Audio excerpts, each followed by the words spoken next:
Algumas semanas atrás, na época do lançamento deste vídeo, publiquei um vídeo sobre como navios de guerra de aço eram construídos no final do século XIX e início do XX.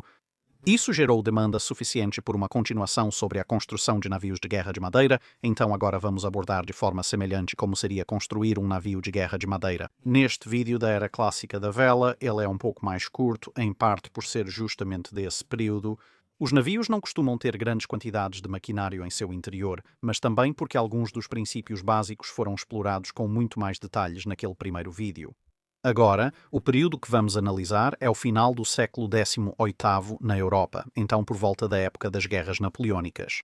E isso porque, no início do século XIX, houve várias revoluções no design de navios de madeira que foram impulsionadas em parte pelo avanço da ciência, mas também em parte pela falta de grandes quantidades de boa madeira para navios nos comprimentos necessários. A construção de navios agora é bem diferente. Se você voltar mais no tempo, verá outros métodos de construção naval, como os navios em clinker, comuns na Europa medieval.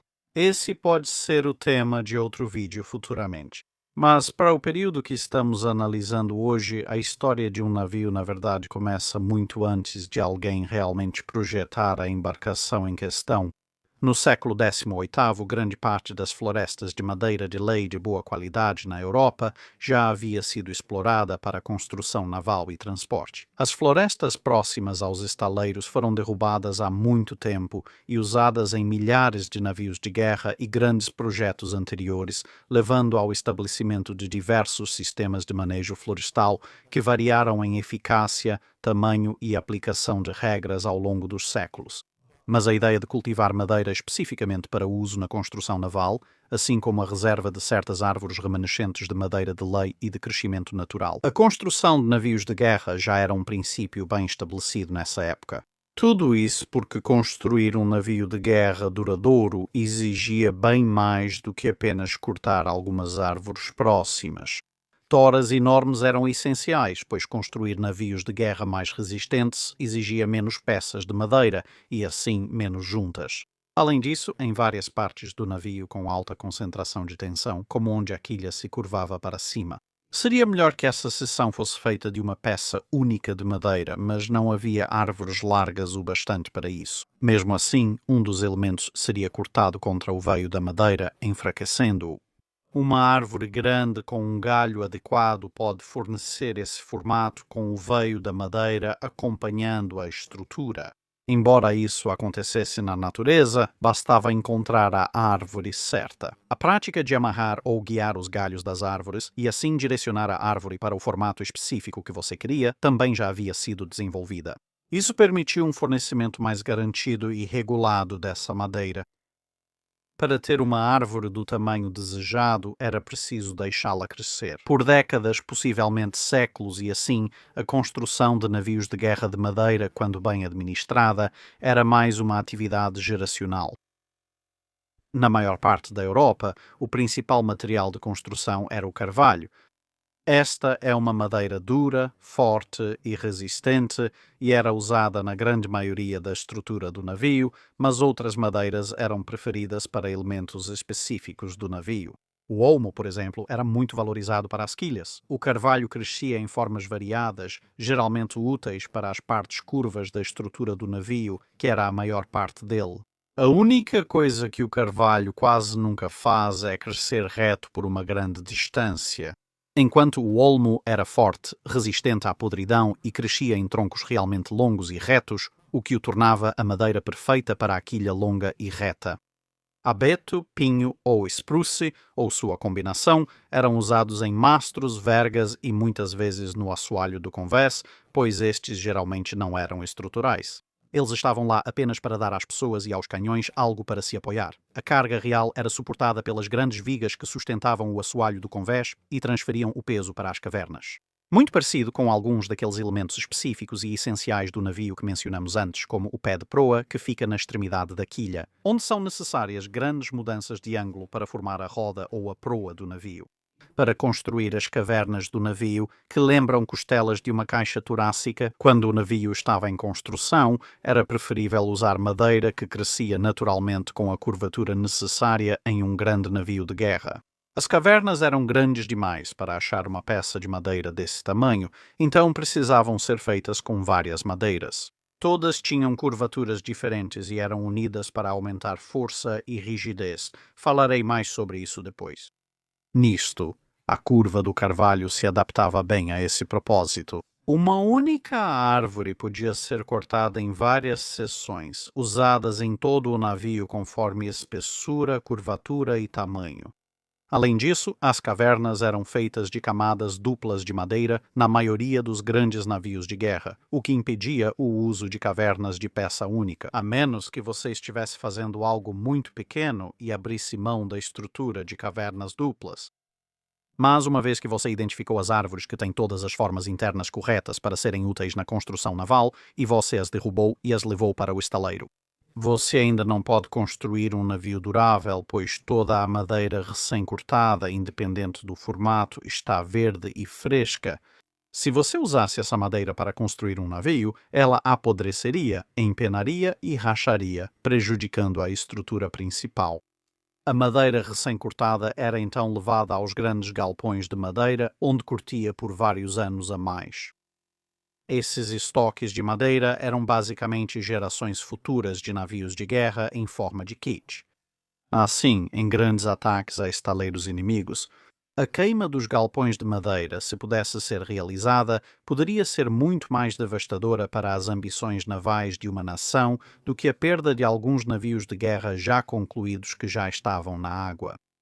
Por conta dos tipos de madeira e da carga variada nos mastros, a madeira dos mastros era geralmente guardada em tanques próprios, mas o objetivo era o mesmo: preservar e curtir a madeira verde até que estivesse pronta para uso em um navio, com o mínimo de apodrecimento ou rachaduras. Com tudo pronto, você poderia começar a construir um navio de verdade, assim como ocorreu na época do couraçado. Nos encontramos no galpão de moldes, usando os planos para desenhar com giz seus contornos em tamanho real no chão do galpão, também em modelo meia ou escala total, servindo de referência na construção. Ao contrário da era do aço, quando o galpão de moldes fazia modelos em tamanho real desmontáveis e transportáveis para a área de trabalho do aço, o aço era cortado ou moldado no local. Na era da vela, algumas madeiras também eram moldadas ali, seguindo as linhas do galpão de moldes. Isso é, em parte, o motivo pelo qual os galpões eram tão grandes, além do fato de que eles desenhavam algumas peças estruturais de madeira bem grandes. No entanto, muitos elementos estruturais, especialmente os maiores da estrutura do navio, eram grandes ou pesados demais para serem facilmente movidos em um galpão de moldes. Para esses, vários moldes eram preparados e levados ao estaleiro, onde a madeira curada era cortada e moldada conforme necessário. Mas, diferente da construção naval em aço, o estaleiro onde todo esse trabalho em madeira era feito geralmente ficava literalmente logo do lado de fora da porta do galpão de moldes. Você tem que lembrar que o galpão de moldes é um lugar de transcrição precisa.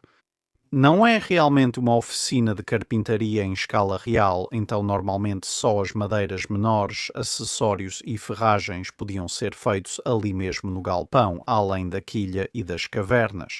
Outra parte essencial na construção de navios de guerra de madeira são as fitas, ou ribens, segundo alguns. Mas é isso, vou chamá-las de fitas. Podiam ser de abeto ou outra madeira, exceto carvalho. Você já vai entender o motivo, mas explicando de forma simples. Essas são vigas horizontais que percorrem todo o comprimento do navio, ou pelo menos uma boa parte dele, dependendo exatamente de onde estão localizadas. Elas unem as cavernas durante a construção do navio. Assim, se você olhasse para o navio de lado, veria uma grade aproximada se formando em vez de apenas um conjunto de linhas paralelas. Ao olhar de lado para as cavernas, isso dá estabilidade longitudinal à estrutura, enquanto ela ainda está em seu estado semi-acabado. E tanto para as fitas quanto para as cavernas, apenas um meio molde seria produzido no galpão de moldes. Se você virar, cria uma cópia espelhada para usar no outro lado do navio. Agora, uma vez que você chegou a esse estágio, cada caverna também precisa ter o que é chamado de ângulo de bisel definido, porque, embora as cavernas fiquem perpendiculares à quilha, o tabuado do casco no exterior segue as linhas gerais do navio, que estão constantemente se curvando na maioria dos casos. Por isso, o exterior das cavernas deve ser moldado para que as tábuas acompanhem a curva. Como dissemos, a quilha era feita de olmo e, ao ser colocada, recebia outra camada de olmo sobre ela. Em estaleiros ingleses chamavam isso de deadwood ou hog, em outros usavam nomes diferentes. E era nesse pedaço adicional de olmo que as cavernas seriam realmente fixadas e montadas, pois pequenas ranhuras eram cortadas tanto na caverna quanto no deadwood para unir as duas partes de forma mais precisa e segura. E claro, você não quer entalhar a quilha, que agora é a espinha dorsal do navio. Enquanto montávamos as cavernas em suas seções, afinal estamos construindo um navio de linha aqui. Geralmente, elas são unidas por uma técnica chamada emenda, que não consiste apenas em comer o máximo de tortas possível. Acho que isso também era comum nos estaleiros. A emenda em madeira ocorre quando duas extremidades são cortadas em forma de cunha. Nos navios costumam ter pontas afiadas e ranhuras espalhadas ou uma face plana. Essas partes eram unidas com parafusos grandes ou cavilhas para fixação. Mais adiante falaremos novamente sobre a diferença entre esses dois métodos ao construir grandes navios de madeira. Isso geralmente era acompanhado pelo entalhe de um par correspondente de cavidades quadradas nas faces das cunhas, mais ou menos na metade do comprimento delas, onde outro pequeno bloco de madeira seria colocado. Isso aumentava a resistência das madeiras e evitava que se separassem com a tração. Isso resultava em uma junta muito forte que não só proporcionava bastante área de contato, aumentando o atrito, como também oferecia vários pontos para reforço com parafusos ou cavilhas de madeira. Mas também evita qualquer concentrador de tensão de 90 graus ou próximo disso e ainda oferece excelente resistência lateral, comparado a simplesmente empilhar uma extremidade da próxima viga sobre a anterior. A estrutura de dupla camada das armações contribuiu para a resistência ao deslocar as emendas em bisel nas duas seções unidas. Assim, não haveria fragilidade contínua de proa a popa em nenhuma armação montada. Você pode perguntar, onde estamos construindo isso? Ainda é nas rampas de lançamento? Sim, a maioria dos navios dessa época era construída em rampas de lançamento. Assim como você veria mais tarde com navios de guerra de aço, mas ocasionalmente eles também eram construídos em docas secas. E então a doca seca era inundada e o navio flutuava para fora.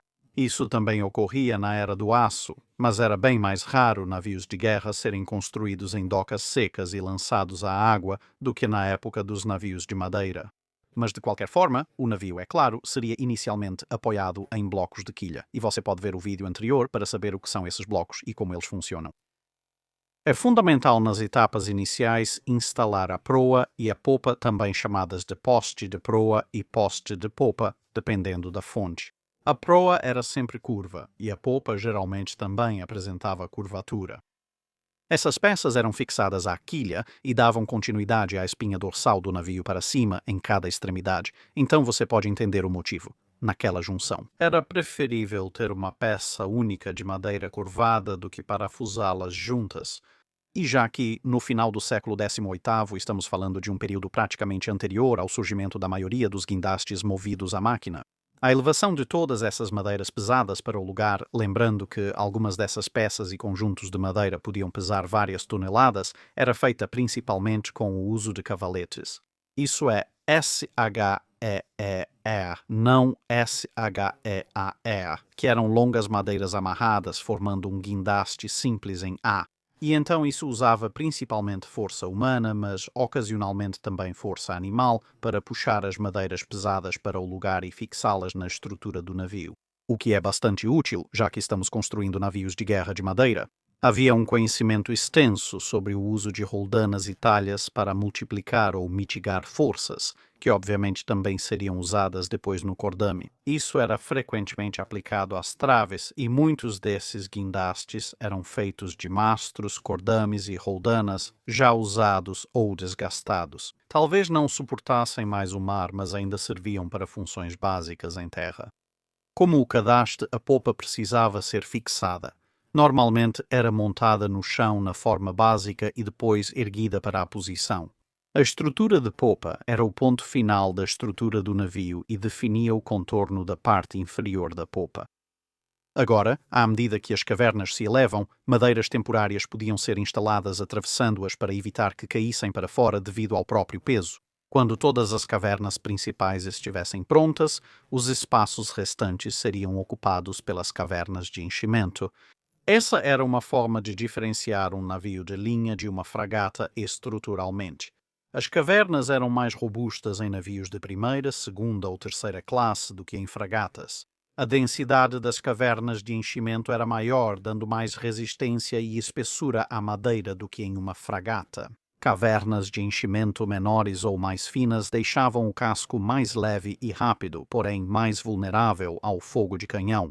Com a estrutura básica pronta, era hora de instalar os elementos internos e externos. Isso transformou aquela pilha de madeira em forma de navio em um navio de verdade. Internamente, isso significava coisas como construir as bases dos mastros, as plataformas pesadas sobre as quais os mastros ficariam apoiados depois de instalados. Vigas unem as cavernas e sustentam o convés ao longo da largura do navio. As tábuas do casco, que iam de proa a popa, frequentemente tinham reforço próprio.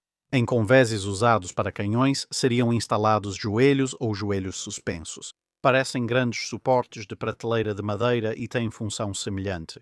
Reforçam o convés acima e transferem sua carga para a estrutura principal do navio. As cavernas, sem o convés deformando, o casco também precisaria ser revestido com tábuas, e seria revestido tanto pelo lado de dentro quanto pelo lado de fora das cavernas. E é aqui que a maior parte, se não toda, a modelagem artificial envolvida na construção de um navio de guerra de madeira aconteceria. Porque, como já mencionamos, praticamente tudo o que foi construído até este ponto foi feito especificamente a partir de peças de madeira que cresceram no formato necessário.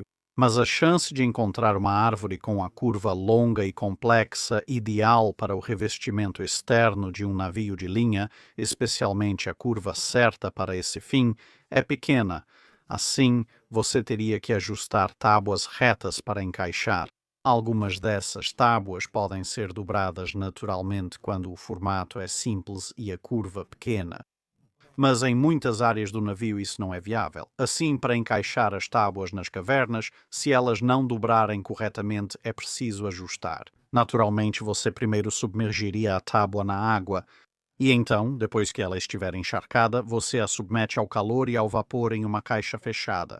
Dessa forma, a água que penetrou na madeira também fica morna ou quente, ou até pode se transformar parcialmente em vapor, dependendo de quanto tempo você a deixa lá dentro. E isso, enquanto as tábuas permanecem quentes, as torna um pouco maleáveis, e assim você pode moldá-las à curvatura agora complexa do casco. Você só espera que, ao secar, ela mantenha o novo formato, o que geralmente acontece. Claro, em cada etapa há diversos tipos e cortes de madeira, além da terminologia associada. Como isso é só uma visão geral, saiba que você pode pesquisar mais sobre o assunto se quiser. Outros pontos de montagem para itens de alta tensão, como cabrestantes, bombas e suportes menores dos mastros em vários convéses, seriam instalados agora, obviamente acima do porão. As fitas que davam força e forma ao navio seriam retiradas das cavernas conforme o revestimento avançasse, para substituí-las. Para unir tudo, você usaria uma combinação de materiais disponíveis no final do século XVIII. Cavilhas, essencialmente pinos ou tarugos moldados, o nome derivado de tree nail, ou seja, um prego feito de madeira, eram muito comuns. Elas eram fáceis de moldar, pois você pode entalhar madeira, especialmente usando madeira igualmente curada à que queria unir. Elas mantinham o navio unido, sem precisar de substituição ao longo de sua vida útil. Além disso, a madeira molhada incha, permitindo um encaixe bem apertado. Para fixações longas, onde uma cavilha pode quebrar, ou para maior resistência, se desejar. Ferro, parafusos e pregos foram usados em certas marinhas. Isso, porém, era arriscado, pois o carvalho corrói e enferruja o ferro rapidamente. Por isso, os pregos devem ser pintados ou tratados para mitigar isso. E mesmo com esses tratamentos, o ferro, é claro, vai enferrujar, especialmente em um ambiente de água salgada como no mar, e então ele vai inchar ou rachar as madeiras porque, bem, a ferrugem se expande. Isso, obviamente, é ruim. A alternativa era retirar e substituir todos os seus parafusos e pregos de ferro. Isso precisaria ser feito cerca de 6 vezes na vida útil de um navio de guerra de madeira, o que demanda tempo e dinheiro. Se você parasse de fazer isso, poderia ter problemas estruturais chamados de podridão do ferro. Por isso, o uso de pregos e parafusos de ferro perto ou sob a linha d'água, onde a ferrugem seria maior, era muito raro. Nesse período, especialmente na Marinha Real, o uso de pregos de cobre ou suas ligas crescia consideravelmente. Isso oferecia parte da resistência do uso de metal, como o ferro em vez da madeira ou dos cavilhas. Mas o cobre ou sua liga são bem menos vulneráveis à oxidação. Isso também permitiu instalar o revestimento de cobre, preservando o casco do navio contra o bicho da madeira e similares. E manter o navio rápido. Pregos de ferro e cobre na água salgada causam ação galvânica e tudo começa a dar muito errado. O cobre era bem mais caro e menos disponível que o ferro em alguns países, e isso continua até hoje. A Grã-Bretanha tinha muitos depósitos naturais de cobre, o que ajudava bastante tanto na disponibilidade quanto no custo, ao contrário da França, que era relativamente pobre em cobre. No final do século XVIII, frequentemente sob bloqueio da Grã-Bretanha, havia dificuldade de acesso às importações do metal. Se você visse um navio da Marinha Real sendo construído nesse período, quase tudo seria uma cavilha. Então, um prego de madeira, cobre ou liga de cobre, o ferro seria usado apenas no interior do navio. Mas em países como França ou Espanha, o uso de ferro seria bem maior. Pregos, parafusos, cavilhas de madeira e pouco uso de cobre ou ligas. Também seria necessário garantir que as portinholas de canhão e escotilhas estivessem cortadas ou finalizadas, conforme já tivesse colocado as madeiras ou não, de forma que houvesse um espaço aproximado para essas coisas. Ou se você simplesmente colocasse as tábuas retas sobre tudo, esperando apenas cortar e talhar depois. Mas, de qualquer forma, agora elas estão no lugar e, obviamente, com as portas dos canhões, você também coloca as tampas das portas dos canhões. Agora você tem algo que parece um navio e o último passo antes de lançá-lo na água é calafetá-lo. Para isso, todas as emendas e juntas externas teriam que ser verificadas e ligeiramente alargadas. Se estiverem um pouco apertadas, depois de molhadas vão expandir. Se ficarem muito apertadas, podem causar rachaduras e distorções. Após tudo pronto, uma mistura de piche fervente, alcatrão e sebo seria aplicada nas juntas e emendas, como passar uma base no modelo antes de pintar. Se você gosta de 40 mil ou similares, pegaria estopa, que é uma corda velha desfiada em fibras e fios. Isso era martelado nas emendas com martelos e ferramentas de ferro, e depois aplicava-se uma última camada de piche nas emendas, com a estopa agora nas emendas e também no casco externo, normalmente usando, entre todas as coisas, um esfregão por causa da grande área que precisava ser coberta. E isso proporcionava uma vedação flexível e à prova d'água em todas as emendas e juntas que ficavam expostas externamente, além de uma camada protetora geral sobre as madeiras. Observe que normalmente você não calafetava e nem passava piche na camada interna das tábuas, e era assim mesmo. Após meses ou anos de trabalho, o navio estava pronto para ser lançado ou flutuado com seu lastro básico parcialmente instalado. Esse lastro fixo geralmente era feito de barras de ferro, pedras cortadas ou, às vezes, tijolos, e ele era projetado para ser uma característica bastante permanente do navio, só para evitar que ele virasse, porque, claro, a madeira é bastante flutuante. Esse lastro fixo podia ser complementado por outro mais móvel e ajustável, como a carga do navio, como cascalho e outros itens, conforme necessário. Depois, o navio podia ser levado à doca de acabamento, onde podiam ser instalados canhões, mastros, cordame, velas e outros equipamentos internos, caso houvesse tempo. Quando você chegasse ao ponto em que o navio pudesse, em teoria, ser lançado ou flutuado, ele poderia ser deixado no lugar. Se não precisasse do navio ou da rampa de imediato, poderia deixá-lo nos suportes. Mas por que faria isso? Bem, lembra de toda aquela madeira que foi para os galpões de madeira para secagem? Depois que você monta o navio, você pode basicamente deixar o navio inteiro secar. Isso também vai melhorar a estanqueidade e resistência ao apodrecimento. Mas isso também significa que, se houver áreas com empenamento ou rachaduras, etc., essas áreas vão se revelar enquanto o barco estiver no estaleiro, e você pode tomar medidas corretivas imediatamente, em vez de, deixar o apodrecimento acontecer e ter que lidar com isso muito tempo depois.